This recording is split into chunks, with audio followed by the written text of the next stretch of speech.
All right, so what are the features of a corporation? And who controls the corporation? So first of all, you're going to have stockholders. They are the owners, and ultimately they do control the corporation. But their primary mechanism of control is voting for board of directors, and I should say in certain other corporate events.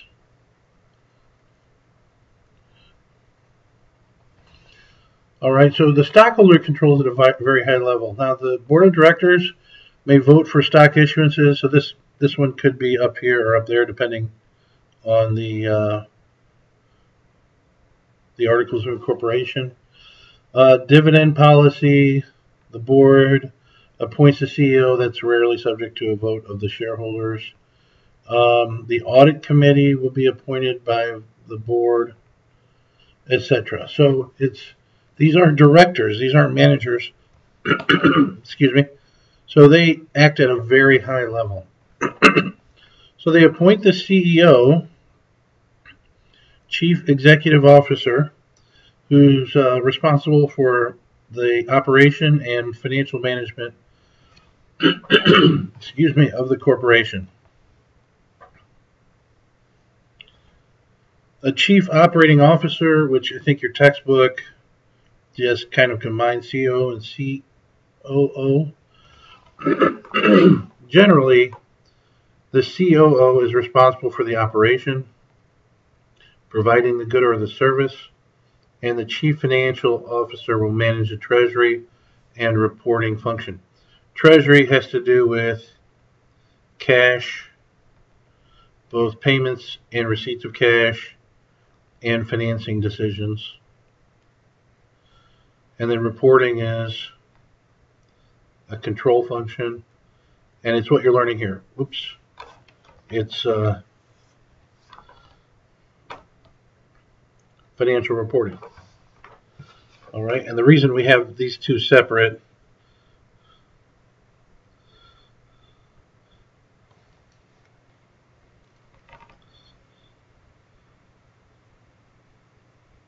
separate cash payments / receipts from reporting for internal control purposes.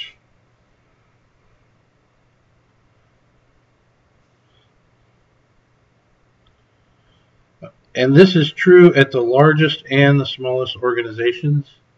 Small organizations, it can be expensive to do this. You just can't afford to hire the people. You could possibly have your reporting done by an outside accounting firm and have your inside person in charge of treasury. But there's always going to be some reporting that will have to be done internally. The reason you want to do this, if the individual in charge of the cash is also in charge of the reporting, then fraud becomes very, very easy.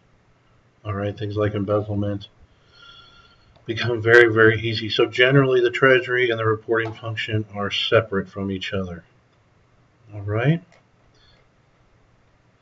And, we're covering this in financial reporting, but these roles of control and these lines of reporting are assumed in financial reporting. It's that the information being provided that allows us to do all our adjusting entries is good. There's no fraud or error, significant error that's in the data once you're getting to the point of adjusting entries. So it assumes that all this bookkeeping type of activity that's taking place is under good control. Okay? And in general, in your business education, it's good to understand upper management and how it's structured. All right, so you have a chief financial officer, and so I'm not going down the chief operating officer arm. That's maybe in a management class or something like that. I'm going down the financial reporting arm, so we just understand this control structure. You'll have typically a CFO, and once again, has to be a bigger corporation. If you're at a larger corporation, you'll have a CFO that is going to do the treasurer and controller function. Anyway, we're thinking about a large organization that can afford a treasury function and a control office. So the controller manages both treasury and reporting. Now, a CPA is not required in certain industries. It is much preferred. Most recently in banking, or the industry that I was involved in, there was for a while, it was really more preferable to have a CFO with more of a finance background. And then after a bunch of issues arose and this is even before the last banking crisis, the feeling in the industry changed. We were looking for CPAs, and I would say if you're interested in finance, really you want to be a CPA with a finance knowledge or background.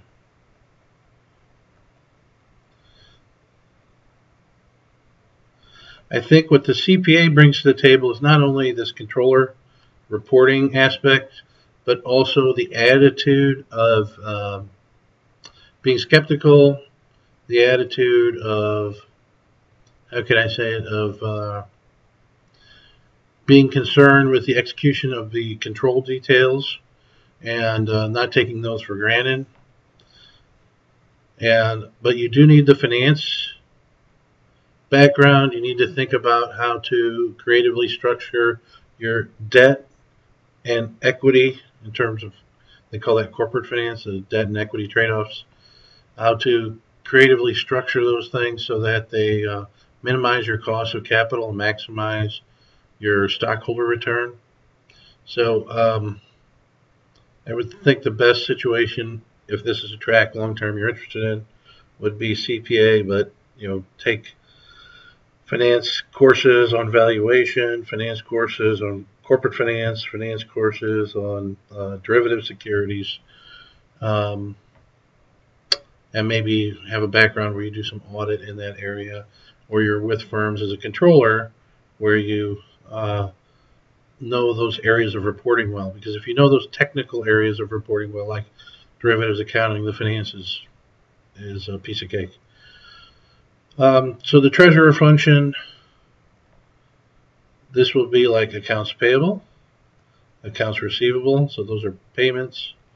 So you'll be in charge of issuing credit to customers, determining how much they can buy, dispersing your payments. Some organizations now for receivables, they have it automated, or it's just ACH payments. And also financing. You have short-term liquidity, so you might be short-term liquidity if you're a large corporation, maybe a money market, or an LOC, line of credit. And then long-term, you have to be strategically thinking about debt, issuance, when rates drop, refinancings, stock issuances and repurchase. Okay.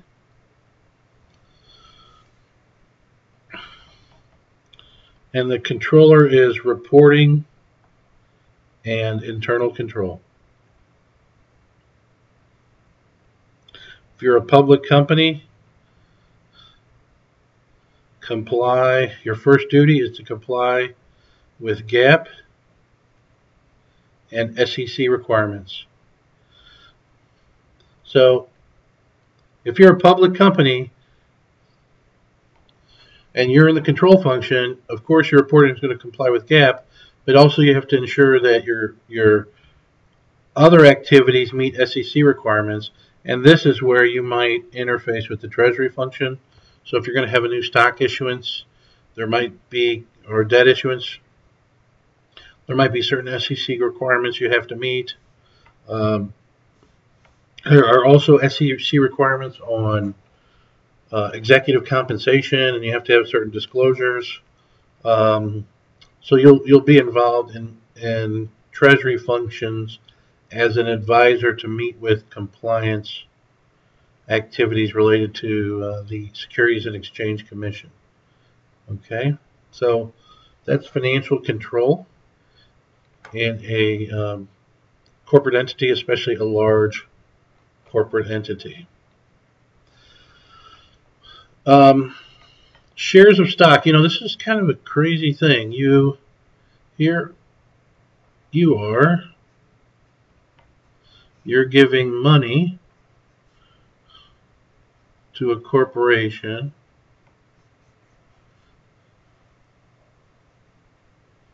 and they're giving you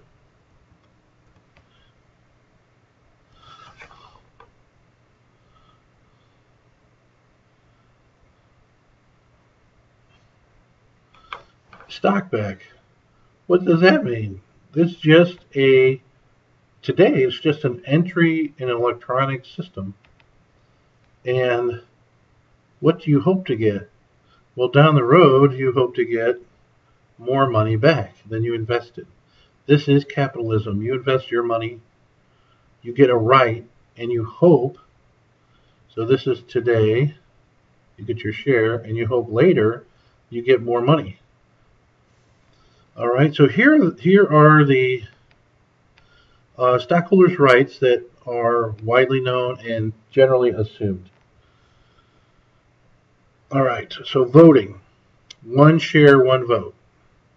So it doesn't matter who owns the share, if the owner, the original founder of the company, or if Warren Buffett, one of the best investors in the history of the world, owns it. If I have a share and they have a share, we each get one vote.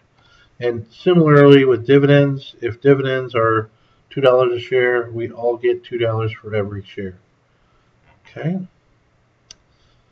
Liquidation, if the company sells off all its assets and settles all its liabilities, whatever is left over gets distributed in proportion to your ownership. So if you own 10% of the company, you get 10% of what's left over. And preemption, that's the right to maintain your fractional ownership. So if I own 50% of the company and there's a $100,000 share offering, new stock offering, I would have the first right to refuse 50,000 of those shares to maintain my ownership. Now, I will say with respect to these rights, for publicly traded stock, they may or may not be there. There are some, for example, Google has, and I can't remember which one is, there's Goog and there's like Goog.L or something. One of them, one class votes and one class no votes. So they gave to the public the shares that can't vote. But they do get to share proportionally in the dividends and liquidation, but there isn't preemption. Preemption is the least used in public. In fact, I've never seen it in public offerings. Okay. But this preemption might be very useful if you're starting a business in your garage and you want your brother or sister to invest in your company. You could give them the right to preemption so they could maintain their fractional ownership if the company takes off. Okay, so just know these four rights. Also know that shareholders get to share in these rights proportional to their ownership. There are two components of stockholders' equity. We have, and you've seen them already, the paid-in capital and retained earnings. Paid-in capital are transfers of resources from outside the company into the company from their owners. And retained earnings, it's the amount earned by the company not yet returned to its owners. All right? So, those are the basics of corporate structure. And let's see, are we moving on to objective 10.2? Yes. We're moving on up to objective 10.2 and then next.